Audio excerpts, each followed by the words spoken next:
Zobayed, eastern রিফাইনারিতে তেল পরিশোধন কার্যক্রম বন্ধের বিষয়ে কর্তৃপক্ষ কি বলছে? জ্বালানি, অকটেন, পেট্রোল, ডিজেল সহ 16 ধরনের জ্বালানি কিন্তু বাংলাদেশে আনা হয় এবং সেই জ্বালানিগুলো পাশাপাশি অপরিশোধিত তেল আনা হয়, যেগুলো থেকে এই জ্বালানিগুলো পরিশোধন।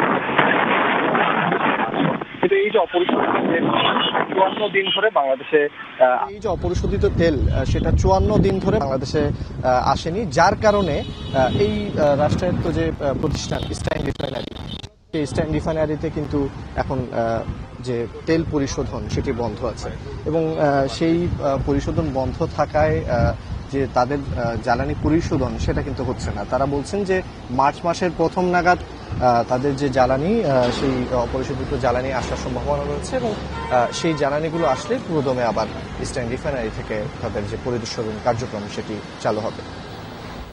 ধন্যবাদ জোবায়েদ।